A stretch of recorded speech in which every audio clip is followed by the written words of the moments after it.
मालिका परमपिता परमात्मा का जो प्यार है वो अनमोल है, लेकिन भाग्यशाली वो होते हैं जिन्हें ये अनमोल प्यार मिल जाता है।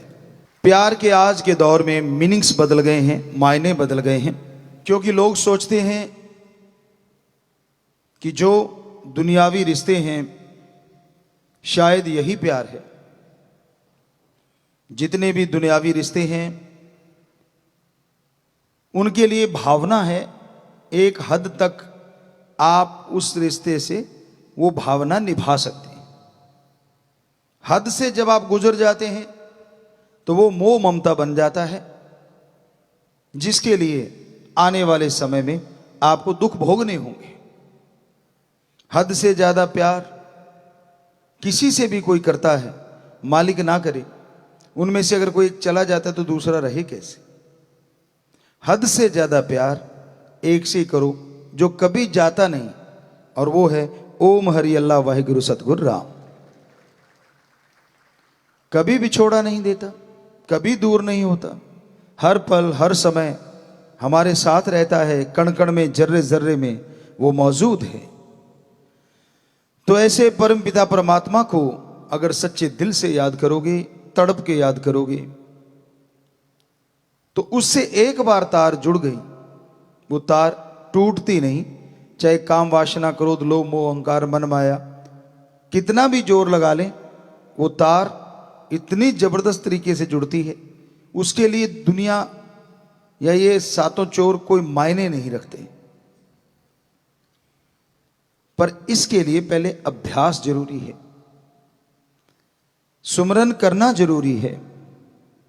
तो आप जब भी आपको समय मिले कोशिश कीजिएगा, एकांत में या अपने कमरे में डिम लाइट, अगर अंधकार में आपको डर नहीं या ऐसा फील नहीं होता कुछ, तो बिल्कुल अंधेरे में आप बैठे, पालथी मार के जैसे आप बैठे हो, अपना ध्यान यहां जमा के और सुमरन कीजिए। बड़ा मजा आता है। कई बार होता है क्या और भी सॉल्यूशन है। ठीक है, आपके कमरे में लाइट है, आपको लगता है कोई आपके साथ हैं परिवारजन, वो अंधेरे में नहीं सो सकते, तो एक पट्टी बना लीजिए कपड़े की, हल्की सी कॉटन की या जो भी कपड़ा देसी जैसा आपको लगे, अच्छी धुली हुई हो, बढ़िया फ्रेश, खुशबू नहीं आनी चाहिए उसमें, तो वो अपनी आंखों पे बांध लो हल्का सा सुमरन के टाइम। बिल्कुल लाइट कपड़ा हो तो यकीन मानो वो लाइट में भी आपको अंधेरा महसूस होगा, और बाकी लाइट में पड़े हैं तो पड़े रहने दो। तो आपके लिए, क्योंकि आंखें डिस्टर्ब करती हैं। अब जब भी आप दिन में बंद करके देखो, एक रेडिश, एक लाल पर्दा सा आंखों के सामने दिखता रहता है, क्योंकि ये पलकें आंख को बचाने के लिए है, लेकिन इसके अंदर से लाइट हमारी आंखों में आती है, तो उससे क्या डिस्टर्ब होता है बंदा, उसका जो ध्यान है वो डिस्टर्ब होने लगता है। तो जो साधक हैं, जो समाधि में जाना चाहते हैं, वो ओम दाता रहबर एक होते हुए खंडों ब्रह्मंडों में, सैकड़ों त्रिलोकियों में वो रहता है। इच्छा तो होती है उसको देखना चाहिए वो एक है कैसा, तो इस तरह उसे आप देख सकते हैं। सुमरन करने लगो, हो सके तो अर्ली मॉर्निंग 2 से 5, जिसे ब्रह्म मुहूर्त कहा गया है। अलग अलग धर्मों में अलग अलग नाम है। अमृत बेला, बांगे वक्त, फर्ज, गॉड्स प्रेयर टाइम, तो ये सारे अलग अलग पवित्र धर्मों में नाम दिए गए हैं सुबह के समय के। और नासा साइंस केंद्र कहता है ऑक्सीजन प्योर एंड मोर होती है कि early morning between 2 to 5 oxygen pure and more. If you do the practical method of meditation, then your soul power awake and up upside। soul power, आत्मिक शक्तियां आपके अंदर बहुत ज्यादा हैं। सुना होगा आपने कि संत उड़ा करते थे, उसका मतलब यह नहीं है कि वो पंख लगा के बॉडी समेत उड़ जाते थे। जो रूहानी संत होता है, सूफी संत होता है, बॉडी वहीं रहती है, लेकिन आत्मिक तौर पे वो खंडों ब्रह्मंडों को पार करके परमपिता परमात्मा से जुड़ा रहता है। एक किसी महापुरुष की हमें बात याद आती है कि उसने कुछ मांगा अपने सदगुरु से सत्संग में बैठे बैठे, और हाथों हाथ पूरा हुआ। तो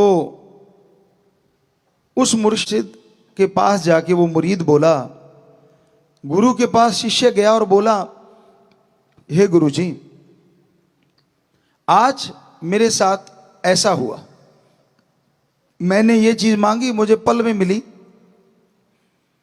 पहले नहीं हुआ। तो गुरु जी मुस्कुराए, कहने लगे, बेटा पहले तेरा सुमरन उतना नहीं था, दूसरी बात तेरा ध्यान एकाग्र नहीं था, कौन आया, कैसा बैठा है, कपड़े कैसे हैं, खास करके बेटियों को बहुत होता है, बेटे भी खैर आज नेक टू नेक मुकाबला है, ऐसा तो नहीं है, तो वो चेक करते रहते हैं, अच्छा कौन कैसे बैठा। अरे भाई तू बैठ गया, दूसरे से क्या लेना है, लिब लगाना भगवान के साथ, पर इसी में निकल, अच्छा कौन सा कपड़ा, कितने रुपए का, बहनों में ये चल पड़ता है। तो कहने लगे, आपने ध्यान उधर से हटा के अब सतगुरु के चरणों में जोड़ा है। और कहता, गुरुजी फिर आज एकदम से कैसे पूरा हुआ, क्योंकि कहते तू साधक है। गुरु कहने लगे, आज तूने एकाग्र चित्त से सत्संग सुना, देखता रहा, और जब तू मांग रहा था तब हमारा ख्याल और हमारा हाथ अपने ओम हरि अल्लाह राम से जुड़ा हुआ था, इसलिए तूने जो मांगा डायरेक्ट मिल गया। अब सोचो आप, छोटी बात नहीं है ये। सत्संग में आके बैठते हो, अगर आपके अंदर विचारों का तूफान यूं ही चलता रहता है, एकाग्रचित्त होके सुनते नहीं, तो फकीरों का तो ध्यान मालिक से जुड़ा रहता है। आपको बताया कि आपसे बातें कर रहे हैं, व्याख्या कर रहे हैं, लेकिन सिक्स सेंस कह लो या अंतर ध्यान कह लो, वो मालिक से जुड़ा रहता है। और जब मालिक की चर्चा होती है तो मालिक आपके अंदर तो है ही, लेकिन फिर वो जाहरा तौर पे भी घूमता होता, सबको आशीर्वाद देता है, और जैसी भावना वैसा फल मिलता रहता है। इसलिए जब सत्संग सुनने लगो, ये पूरा ध्यान रखा करो कि और विचार ना आने पाए, और ख्याल ना आने पाए, क्योंकि विचारों का पुलिंदा विचार हमेशा चलते रहते हैं। विचार शून्य दिमाग कभी नहीं होता। ऐसा कभी नहीं होता कि दिमाग में कोई विचार ना हो, हर पल हर क्षण। पर गुरु से क्या छुपाना। संत अगर कभी भी कह दें कि बोल बेटा क्या है, तो उस समय पता नहीं उनका मूड क्या होता है। अगर तूने बता दिया, हो सकता है वो समुद्रों के समुद्र तुझे पल में मिल जाएं, जो तू कल्पना के घोड़े दौड़ा रहा है या टेंशन लिए जा रहा है, हो सकता है वो हकीकत में हो जाए, वास्तविक रूप में आपके सामने आ जाए। वो तो कोई भाग्यशाली होता है जिसे फकीर ये कहे कि बोल बेटा। अदरवाइज संत सबके भले की चर्चा करते हैं, आपकी भावनाएं उनके द्वारा परमपिता परमात्मा के चरणों में जाती रहती हैं। जैसे आपने देखा है, फूलों को देखा हो कभी, उसमें से इत्र निकालते देखा हो कभी, दाने पीसते हुए किल्ली के साथ रह जाते, वो बच जाते हैं, लेकिन जो आटा बन जाते हैं वो उससे भी ज्यादा काम आते हैं। लेकिन दुनिया में ऐसा नहीं है। दुनिया में जो उस धुरे से मालिक से जुड़ा है वो ही बचता है, आटे का मतलब फिनिश हो जाता है, खत्म हो जाता है। तो ध्यान उस मालिक के जोड़ के रखो। सेवा आप करते हो, किसी पे एहसान नहीं करते, बुरा ना मनाना, उसके बदले में आपकी इच्छाएं होती हैं, बहुत सारी चाहत होती है। शायद मैं ये सेवा करूंगा मुझे ये तरक्की मिलेगी, शायद मैं वो सेवा करूंगा मुझे वो तरक्की मिलेगी। बड़ा मुश्किल है अपने आप को निस्वार्थ कर पाना। पर सच्चा शिष्य, सच्चा मुरीद वही होता है जो निस्वार्थ भावना से अपने सद्गुरु को, अपने गुरु को प्रार्थना करता रहता है, और उसे फिर बिना सोचे ही, बिना मांगे ही वो चीजें मिलती है जो उसने कभी कल्पना नहीं की होती। इसलिए भावना पवित्र करो, अच्छे विचार चलने दो, बुरे विचारों पे कंट्रोल करो। बुरे ख्यालात, बुरे विचार आते हैं तो शाम को या उसी समय सुमन कर लो, 5-4 मिनट, कंट्रोल हो जाएगा। ज्यादा बुरे विचार है, पानी पियो, नारा लगाओ और सुमन करो। 5 मिनट सुमन करने से 100% आपका ध्यान कन्वर्ट हो जाएगा, बुराई की हटके बुराई की तरफ से और अच्छाई की तरफ लग जाएगा। दुनियादारी से हटके परमपिता परमात्मा के चरण कमलों में सज जाएगा आपकी आत्मा रूपी जीव, आपका ध्यान। क्या सेवा के साथ स्वार्थ ना रखना चाहिए? रखो आप, ऐसी कोई दिक्कत नहीं। फिर आप रूहानी चीजों के या रूहानी दर्शनों के लायक नहीं बन पाओगे, क्योंकि जो सुमरण किया उसका मूल्य तो आपने ले लिया मालिक से। मुझे गाड़ी दे, मुझे स्कूटर दे, मुझे मोटरसाइकिल दे, मुझे कार दे, मुझे नौकरी दे। मांगना गलत नहीं है, बेरोजगार हो, घर में दुखी हो, पैसे बिना कुछ आता भी नहीं, ये भी सही है। चलो नौकरी मिल गई, क्या उसके बाद सुमन कर लोगे? फिर भी नहीं करोगे। फिर शुरू हो जाता है अब तरक्की हो जाए, तरक्की के साथ साथ ये साथ वाला बढ़ रहा है, ये नीचे गिर जाए, ये प्रोग्राम शुरू हो जाता है। वो दिन याद करो जब आप तड़पते थे, एक बार नौकरी लग जाए फिर तो राम का नाम लूंगा। क्या वायदे पे रहे पक्के? मां की गर्भ से वायदे तोड़ने शुरू हुए हो और लगातार तोड़ते ही जा रहे हो। तो भाई कोई तो वायदा निभाया करो, दृढ़ यकीन रखा करो अपने गुरु पे, अपने सतगुरु मौला पे। बुरा नहीं कर सकता वो किसी का, पर नाटकबाज ना बनो। ढोंगी ढकोसले ये सही नहीं होते। साफ दिल रूह आत्मा ही मालिक के नूरी स्वरूप के दर्शन करती है। और यकीन मानो फकीर में भी मालिक के दर्शन होने लगते हैं। कैसे? सभी धर्मों में ये बात लिखी है कि वो परम पिता परमात्मा कण कण में, जर्रे जर्रे में मौजूद है। आप उसको अपने अंदर से महसूस तब कर पाओगे जब ध्यान एकाग्र करके अच्छी तरह से यहां पे पहुंच के सुमरण करोगे। फिर ध्यान जमेगा, फिर आपकी आत्मा कंसंट्रेट होगी, फोकस यहां आएगा। उसमें खिंचाव भी पड़ सकता है, हल्का हल्का मीठा दर्द जैसा एहसास भी हो सकता है, और किसी को कुछ भी नहीं होता। दोनों तीनों बातें हैं। और उसके बाद सफर शुरू होता है आत्मा का परमात्मा तक। ये योगा में अलग चक्कर होते हैं, यहां से लेके यहां तक 7 चक्कर बोले जाते हैं, लेकिन ये 10वां द्वार या इस तक आने के लिए रूहानी सूफियत में योगा करने की जरूरत नहीं, लेकिन ध्यान में बैठ के मेडिटेशन, गुरु मंत्र नाम शब्द का जाप करना जरूरी होता है। तो उसके बाद आत्मा का सफर शुरू होता है। जैसी वो लाइट नजर आई, ध्यान जमना शुरू हुआ और आप छोटा सा एक तारा सा नजर आता है। जाप करते करते करते करते वो वाइड होता चला जाता है, बड़ा होता चला जाता है और फिर प्रकाश में बदल जाता है, जिसका मतलब होता है कि हां अब आपकी आत्मा लगभग लगभग कंसंट्रेट कर चुकी है। और फिर शब्द बंद हो जाते, जीभा या जो ख्यालों में भक्ति कर रहे होते हो आप, आते ही प्रकाश ऑटोमेटिकली बंद हो जाता है। अब आपकी आत्मा अनहद धुन को सुनना शुरू कर देती है। ये शब्द तो फानी है, जो आपको गुरुमंत्र मिलता है, परमात्मा का नाम है, वो लासानी है, कभी खत्म नहीं होता। ये शब्द इस दुनिया तक सीमित है, और इस दुनिया से वो प्रकाश आता है तो आत्मा डिस्कनेक्ट हो जाती है। मरती नहीं, शरीर चल रहा होता है, नब्ज आराम से चल रही है। 72 बार नहीं, बहुत कम बार, काउंट करने की जरूरत नहीं, क्योंकि अगर ये ध्यान में रख के बैठ गए तो आंख खुल जाएगी, उसी टाइम ध्यान टूट जाएगा। ये तो आपको एक बताते हैं, हार्ट आराम से चलता है और दुनिया में कोई ऐसी चीज नहीं जो हार्ट को आराम दिला सके।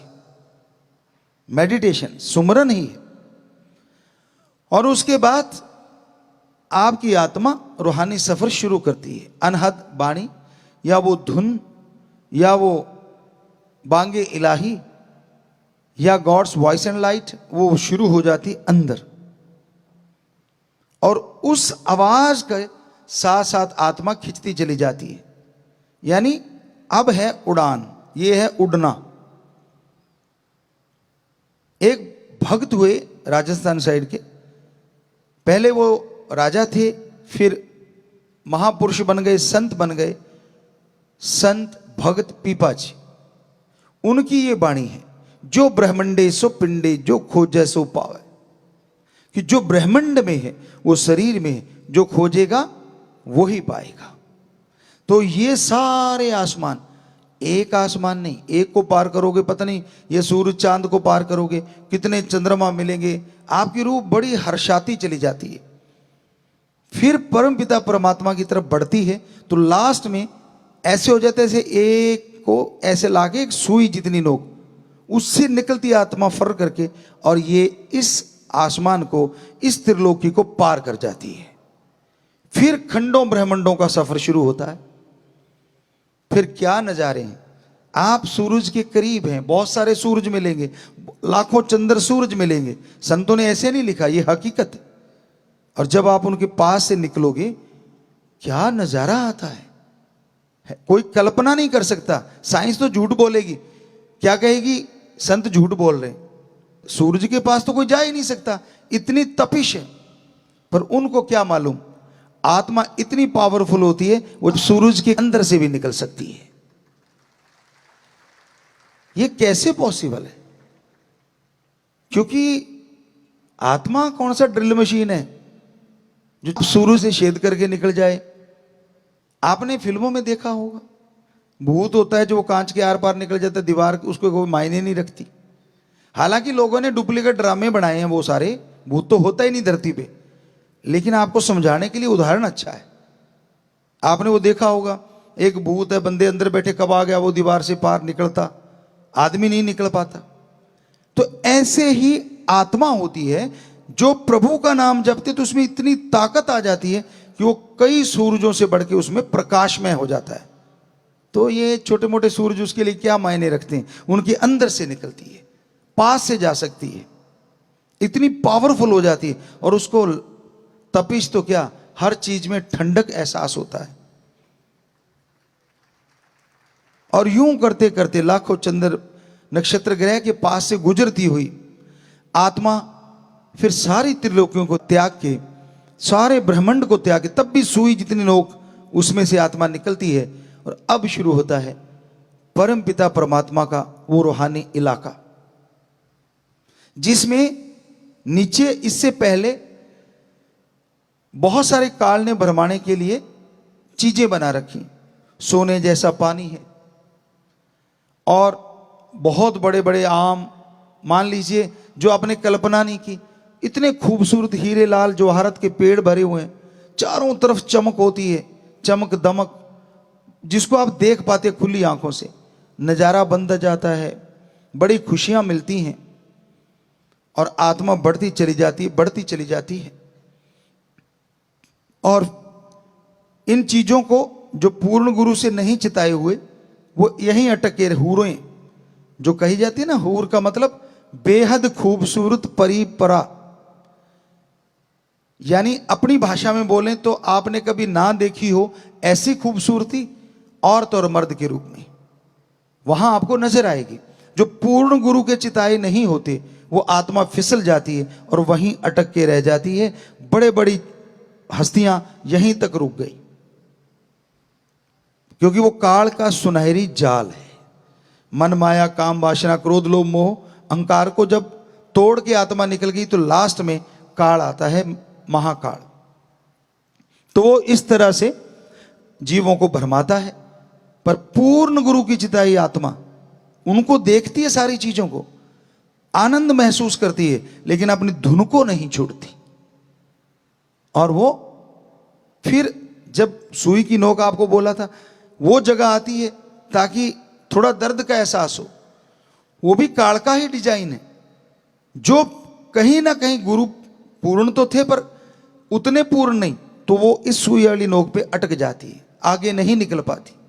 अगर पूर्ण गुरु है, क्योंकि वहां धुन रुक जाती है उसके लिए, काल ने वचन लिए हुए हैं परमात्मा से, आत्मा रुक जाती है। लेकिन जो भक्ति करके सारे पाप गुना त्याग के सतगुरु से जुड़ता और दृढ़ यकीन रखता है, उसकी आत्मा के लिए धुन बंद नहीं हो सकती। और उस धुन के सहारे वो सुई की नोक से निकलती है। तो ये मालिका अब आ गया रूहानी पड़ाव। वो था काल की नगरी, लेकिन मालिक का दायरा वहां से शुरू होता है। काल की नगरी तो सारी त्रिलोकियां उसने बनाई, बुत तो उसने बनाए, जान परमात्मा ने डाली। तो अब ये आता है निज धाम सचखंड सतलोक अनामी सतनामी, ऐसा देश जिसकी आप कल्पना नहीं कर सकते। दुनिया में जितने भी लोग, आप आदमी को ले लें कि जितने भी आदमी हैं सबकी चॉइस अलग अलग होती है, टेस्ट अलग अलग होता है, मीठा कड़वा नमकीन चीजें पसंद होती, पर वहां पहुंचते ही ऐसा नजारा बनता है, कैसा भी आपका टेस्ट है उससे अरबों गुना बढ़ के वो टेस्ट आपको वहां आनंद के रूप में पैदा होता है। और फिर वो स्थिति आती है परमानंद की।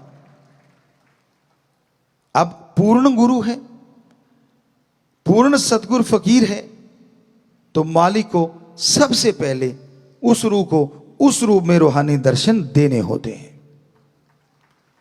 तो आपने सुना, अभी तो बहुत पढ़ा है लेकिन इतना ही काफी है। अगर कर पाओ तो यहां चढ़ाई करने के लिए इतना कुछ करना है, और दूसरी तरफ बचनों के पक्के, दृढ़ यकीन, एकाग्र चित्त, मीठा बोलना, स्वभाव के अंदर नरमी, ये चीजें लेके आगे, दीनता नम्रता, ना गाली गलोच, हाथ जोड़ के बात करो। हम तो सबके करते, हम तो नौकरों के नौकर है ना। कोई जिम्मेवारी मिल गई या कुछ पदवी मिल गई या डिग्रियां मिल गई या कोई ओहदा मिल गया, तो उसको लगता नहीं मैं कुछ और बन गया। एक कहावत है, हम कुछ और बन गए जी, हम वो नहीं रहे। पंजाबी च कहते असीं हुण होर बन गए जी। सो होर क्या बन गए आप? इंसानियत तो मरनी नहीं चाहिए ना। तो दीनता नम्रता हो, तीन वचनों का पक्का हो, दृढ़ यकीन रखता हो अपने सदगुरु मौला पे। ये नहीं जब सामने है तो हाँ जी हाँ जी हाँ जी हाँ जी, और थोड़ी पीठ घुमाई तो मन मते, इधर भी जा रहा है उधर भी जा रहा है, ये भी कर रहा है वो भी कर रहा है, पता नहीं क्या क्या। वो तो आप जानते हैं आप क्या करते हैं।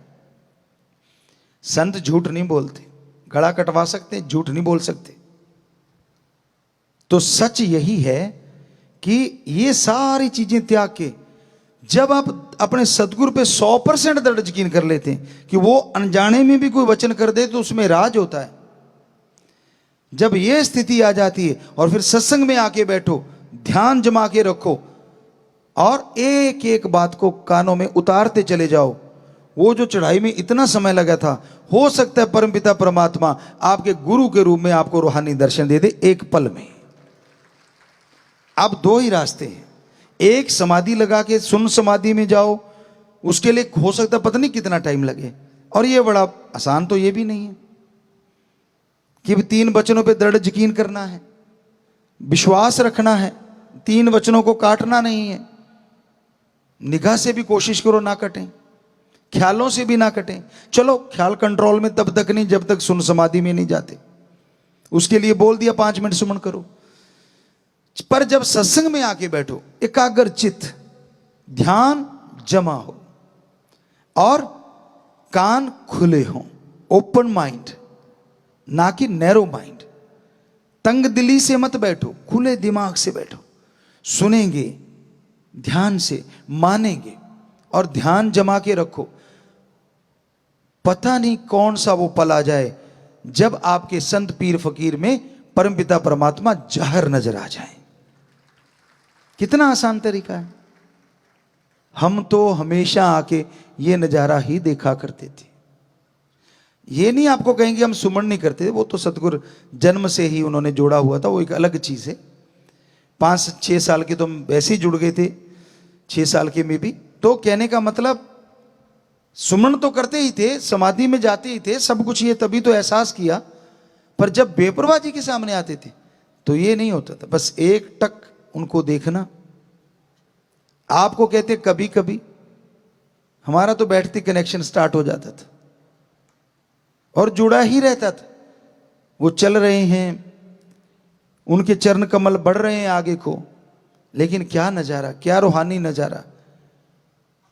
उनके साथ सेवादार कौन है ये याद नहीं रहता था, क्योंकि एक यार का ही प्रकाश आता था, बाकी तो दिखते ही नहीं थे उस प्रकाश में, परछाइयां भी नहीं दिखती थी। हालांकि कितने लोग साथ होते थे, और अब भी देखा होगा आपने, अब तो चलो मानी बात, लेकिन तब भी हम बेपरवाह जी पैदल चलते, आगे पीछे लोग चलते ही थे, नेचुरली है। तो कुछ नहीं दिखता था, सिर्फ यार। ये कैसे पॉसिबल? मान लो सतगुरु यहां जा रहा है, 4 लोग इधर हैं, 2-3 लोग इधर जा रहे हैं, 1-2 आगे हैं, तो वो तो बीच में आ गए, सब कुछ सफाया हो जाता है। जब रूहानी नजारा बनता है ना, कुछ नहीं दिखता, वो रूहानी पावर ही नजर आती है। और आपको तो कई चीजें दिखती हैं, इससे यारी डाल लूं तो काम बन जाएगा, वो थोड़ा सा और नजदीक है उससे यारी डाल लो तो काम बन जाएगा। अपना तो किसी से यारी नहीं थी, बचपन से एक ही था, शस्त नाम शाह मस्तान, एक ही है और एक ही रहने वाला है, दूसरा आने वाला नहीं है। तो हमने कभी ध्यान ही नहीं दिया साथ कौन जा रहा है, कौन कैसा है, कौन इंचार्ज साहब हैं, कौन ये है वो है, ऐसा कुछ नहीं। हालांकि उन्होंने कोशिश की, आपको कई बार बताया कि भाई जैसे ही पता चला कि बड़े घर से हैं, और उस समय गाड़ी नहीं होती थी, 85-86 में बहुत कम गाड़ियां आया करती थी सेवादारों की, तो पता चल गया कि बड़े घर से हैं, तो फिर लोगों ने भी कोशिश करनी शुरू कर दी, आगे बैठो जी, आप पल्ली बिछाते हैं जी। हमने कहा अच्छा आप बैठो बैठो, हम अभी आए। पल्ली भी उनको बिठा के, आपा वहीं के वहीं, या सतगुरु से डायरेक्ट कनेक्शन हो, सीधा जुड़ते ही बाकी सारा साफ, कितने बैठे हैं कौन बैठा कोई मतलब ही नहीं। बीच में आके वो सज्जन कभी कभी डिस्टर्ब कर देते थे। आपको कहा था आओ जी, हमने कहा जी यहीं से नजारा बन रहा है, आप जाओ जी, तो वो फिर चले जाते। कभी कहते यहां बैठ के चाय दूध पिएंगे, फलां करेंगे। आपको सुनाया था हमने, फिर से दोहराना चाहेंगे, अपनी मान बढ़ाई नहीं, सतगुरु का शिष्य कैसा होना चाहिए ये बताना चाह रहे हैं। जो सच्चा मुरीद होता है वो कैसा होता है, क्योंकि बेपरवाह जी ने फरमाया था आपा गुरु भी हैं, और आपा गुरु शिष्य का रिश्ता क्या होता है ये भी साबित कर दिया सिर्फ 15 महीनों में। तो आपको बताया, हम आश्रम में जाते, शाह मस्ताना जी धाम में सेवा करते तो लंगर खा लेते, सेवा ना करते तो बाहर कंटीनें होती थी, रामा मानसा कंटीन या ऐसे नामों से मशहूर थी, बड़ी नाम सा लिया करते थे सेवादार। वैसे तो हम तो यही सोचते बेपरवाह जी की सारी चीजें हैं, तो वहां जाके वो सोडे में एक दूध बनाया में होता था, मिल्क शेक वगैरह, बड़ा स्वाद होता था, वो 1-2 पी लिए, ठंडा होता था तो गर्मी में आए तो वो पी लिए, अदरवाइज वहां से कुछ ब्रेड पकौड़ा बना करते थे, ऐसी कुछ चीजें होती थी, वो खाई अपनी रोटी की छुट्टी, और बस शौकीन ही दूध के थे, और दूध प्योर मिलता था, बढ़िया था। बेपरवाह जी का तो पानी भी दूध से अमृत बन जाता है, पीने की भावना होनी चाहिए। तो अंदर का लंगर नहीं खाते थे, कारण था कि आज सेवा नहीं की।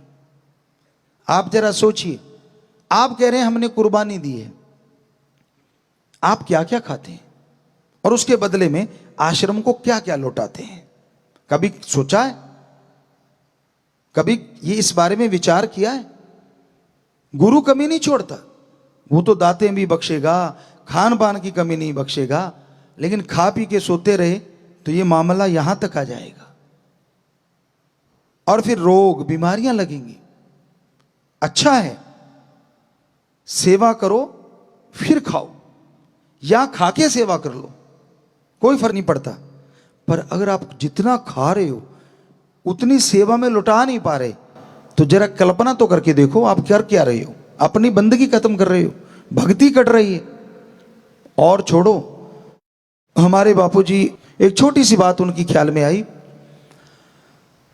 हमने 9 साल की उम्र में सारा काम धंधा संभाल लिया था, तो उस समय हमने कहा था कि आपने खेत में काम नहीं करना, और 4 नौकर, जिन्हें लोग आप नौकर कहते हो, हम साथी कहते थे, क्योंकि उनका नाम लेके बुलाना, और उनको कहते थे कि लोग निम्न वर्ग से कह लीजिए या किसी वर्ग से कह लीजिए हमारे साथ होते थे, तो लोग उनको टीच करते थे, गलत बोलते थे, और हम उनको कहते थे आप हमें मामा कहो।